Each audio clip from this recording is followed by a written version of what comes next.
Myself, Dr. Purushant K, working as an assistant professor in the Department of Chemistry. Today I will give demo on determination of percentage of copper in the brass samples. Okay. Here, before going to give demo, I will give some brief introduction about the experiments. Here, brass, it is an alloy of copper and zinc. In nature, it consists of small amounts of lead, tin and iron. This alloy, it is a homogeneous mixture of two or more metals, that is called as an alloy. This brass, it is one of the best example for the alloy. In this brass, we will determine the percentage of coppers. Why we have to determine only copper in the brass samples?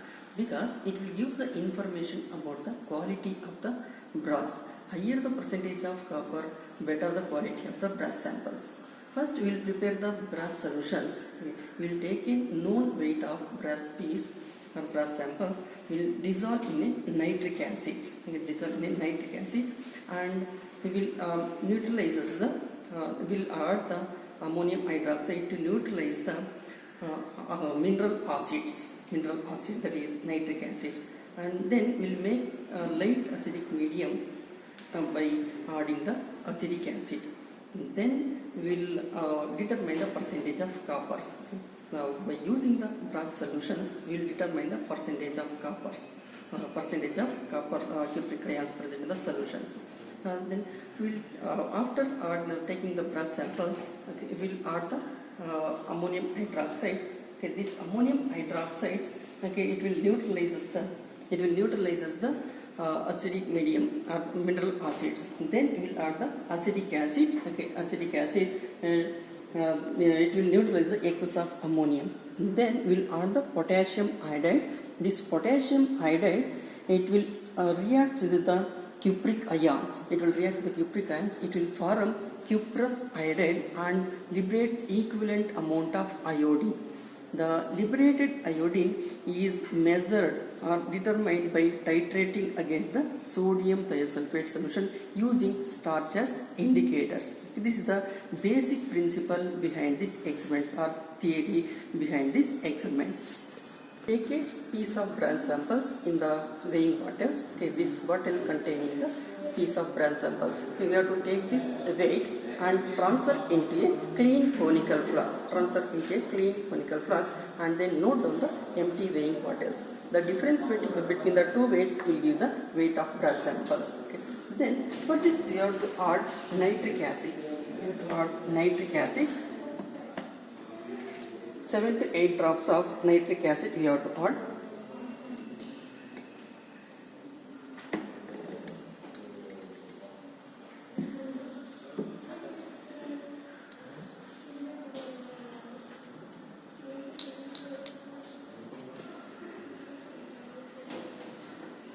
Here the brown fumes are evolving.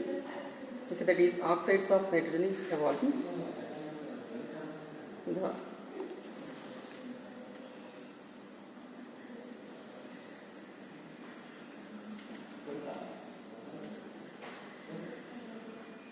Then we have to add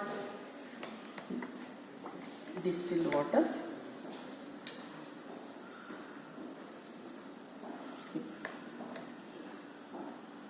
To remove the oxides of nitrogens or dissolved oxides of nitrogen, you have to add 1 gram of urea, nearly 1 gram of urea or 1 spatula of urea.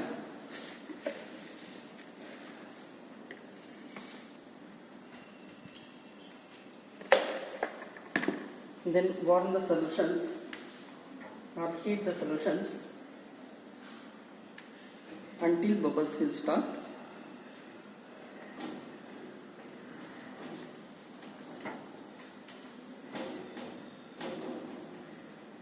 Now oxides of nitrogen is evolving. Completely oxides of nitrogen will be evolving. Now white fumes are coming. Then there is no oxides of nitrogen will be present. Then stop heating. Once the bubbles will start, stop heating. Then cool the solutions. With the help of tap water, you have to cool the solutions.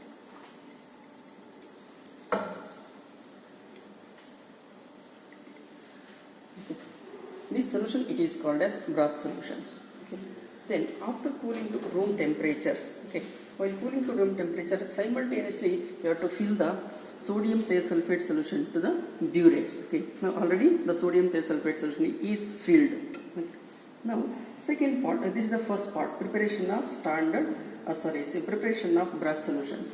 Okay. And second part is estimation of percentage of copper in the solutions. Okay. Estimation of copper in the Brath solutions.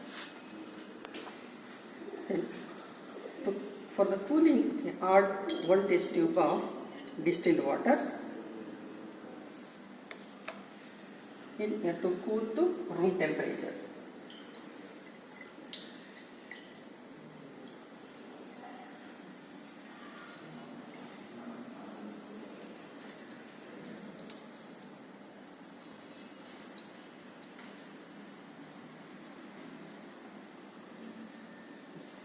Then after cooling to room temperatures, we have to add ammonium hydroxides. Okay.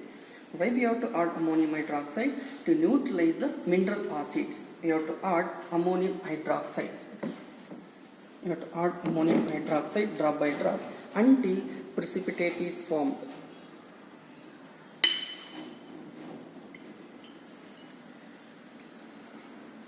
Now, light precipitate is formed. Okay. Then we have to make it light acidic medium. Okay. By adding acidic acids, you have to make it light acidic medium. This is acetic acid. You have to add 1/4 test tube of acetic acid.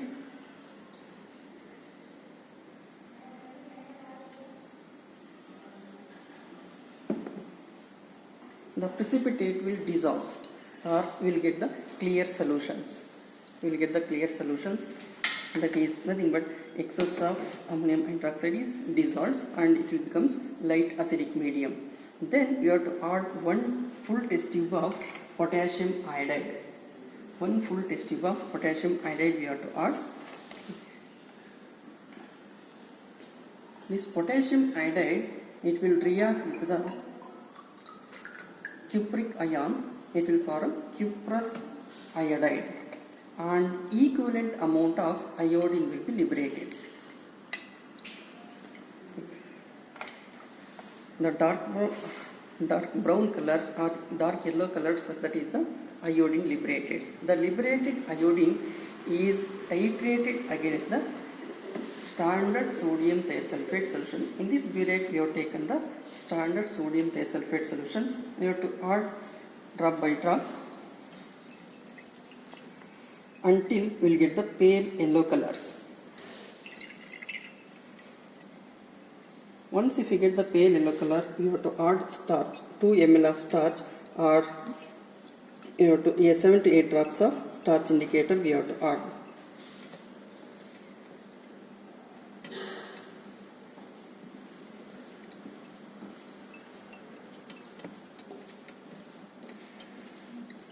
Then you have to add, once if you get the pale yellow color, you have to add starch indicators. You will get the blue colored solutions. Okay. It's looking like a dark colors, okay, black colors, because of turbidity will be there, so that's why it's looking like a black colors. Actually, the iodine starch complex, it will give blue colors. Then continue the titration until we will get the white precipitate.